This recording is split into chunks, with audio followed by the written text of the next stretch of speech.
اسی پہ بات کریں گے. ہمارے ساتھ موجود ہے منصور جعفر صاحب، ماہر امور مشرق وسطیٰ. بہت شکریہ سر آپ کے وقت کا. سر کیا صورتحال بنتی دیکھ رہے مشرق وسطیٰ کے اس خطے میں، کیونکہ اب اسرائیل کے بعد امریکہ بھی اس میں شامل ہو چکا ہے؟ جی یقیناً ایک پریشان کن صورتحال ہے جی، اور خاص طور پہ میں سمجھتا ہوں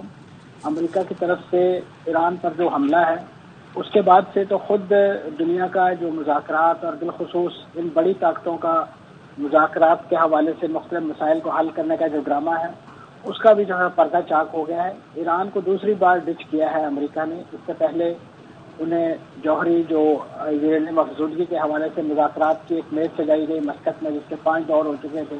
اور چھٹے دور سے پہلے ہی جو ہے یہ اسرائیل نے ایران پر حملہ کر دیا. اور اس کے بعد ابھی بھی جو مذاکرات کا ایک عمل شروع کیا گیا تھا اس جنگ کے مرحلے کے بعد،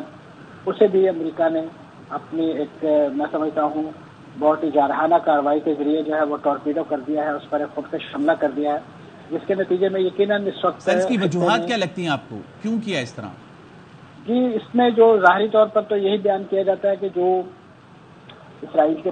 ایران کے پاس جو جوہری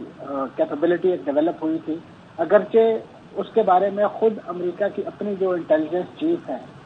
تلسی گیبارڈ، وہ آن ریکارڈ یہ بات کہہ چکی ہیں کہ ایران کے پاس اس وقت جو صلاحیت تھی وہ جوہری ہتھیار تیار کرنے کے قابل نہیں تھی، لہذا اس پر حملہ اس انداز سے نہیں کیا جانا چاہیے. لیکن ڈونلڈ ٹرمپ صاحب نے ان کی یعنی جو اپنا ایک پورا سسٹم ہے امریکی، اس پورے امریکی سسٹم کی ایویڈنس جو ہے اس کو بھی درخو اطراء نہیں جانا اور اپنے طور پر ہی ایک فیصلہ کر لیا. تو اب یہ بھی ایک سوال پیدا ہو گیا کہ دنیا کی اتنے بڑی طاقت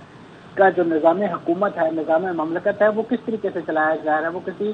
ایک فرد کی خواہش یا اس کی مرضی کے مطابق چلایا جا رہا ہے؟ کیونکہ اس طریقے سے تو پھر جو بھی ان کے کان بھرے گا اور ان کا جو پورا سرکاری اسٹیٹ آف پریکٹس ہے وہ کچھ اور موقف اختیار کر رہا ہوا. اب امریکہ نے یہ حملہ تو کر دیا ہے، لیکن اس کے بعد جو امریکہ کو خود داخلی طور پہ اب چیلنجز کا سامنا کرنا پڑے گا،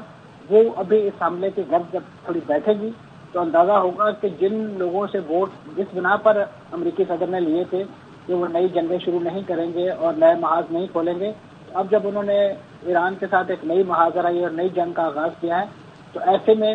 وہ جو میک امریکہ گریٹ اگین کا نعرہ جو ہے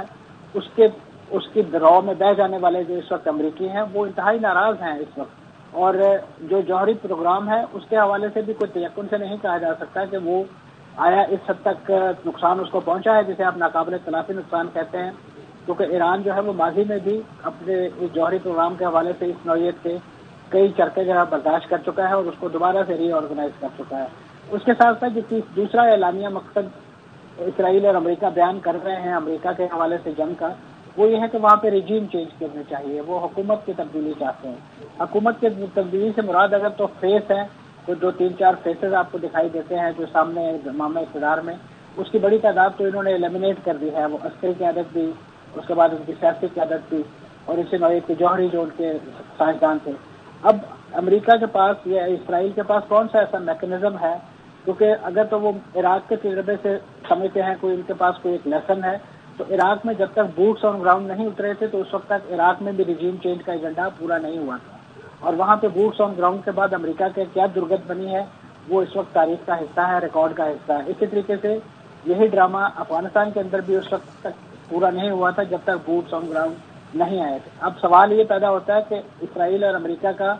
دوسرا ایجنڈا کہ وہ ریجیم چینج کرنا آتا ہے، اس کے لیے کیا امریکہ اور اسرائیل اپنے بوٹس آن گراؤنڈ 2000 کلومیٹر دور جو ہے وہ اتارنے کے لیے تیار ہیں؟ تو ایران جو ہے وہ نہ تو عراق ہے اور نہ افغانستان ہے. اس لحاظ سے امریکہ کو اپنے اس دوسرے ایجنڈے میں ناکامی بھی جو ہے وہ یقینی دکھائی دے رہی ہے، جس کے بعد وہ صرف اور صرف عسکری قوت، ملٹری مائٹ جو ہے اس کا بے بہا استعمال کر کے کسی طریقے سے ایران کی جو آپ کہہ لیجیے معیشت، اس کا دفاع، اس کا جو بھی بچا کچا انفراسٹرکچر ہے اس کو تباہ کر کے سمجھتے ہیں کہ وہ کسی ایسی پپٹ رجیم کو وہاں پہ انسٹال کر کے شاید خطے میں اپنے جو خطے میں ان کے لیے ایک تھریٹ موجود ہے، خاص طور پہ ان کے جو بہت ہی پسندیدہ ملک اسرائیل کے لیے، وہ کسی طرح ختم ہو جائے گا. تو میں سمجھتا ہوں اب تو ان کی خطے کے اندر پوری کی پوری جتنی بھی انفراسٹرکچر موجود ہے، چاہے وہ ان کی بیسس کی شکل میں ہے یا ان کے ادروائز جو بھی ایون سفارت خانے تک جو ہیں وہ ایک لیجیٹیمیٹ ٹارگٹ بن گئے ہیں اس وقت ایران کے حملوں کا. اور وہ کسی بھی وقت اگر اس وقت ایران کو اپنی جان پہ بند پڑنے کی کوئی کیفیت بن جاتی ہے تو اس میں تو تنگ آمد بجام والا سلسلہ ہوتا ہے کہ پھر وہ کسی بھی ٹارگٹ کو ہٹ کر سکتے ہیں، اور اس میں اس جنگ کا جو یہ الاؤ ہے وہ دوسرے ملکوں میں بھی دہنا شروع ہو جائے گا، اور میں سمجھتا ہوں وہ صورتحال انتہائی پریشان کن اور ناقابل تلافی نقصان کی طرف جاتی ہوئی دکھائی دے گی۔ بہت شکریہ منصور جعفر صاحب، AIY نیوز سے بات کرنے کے لیے۔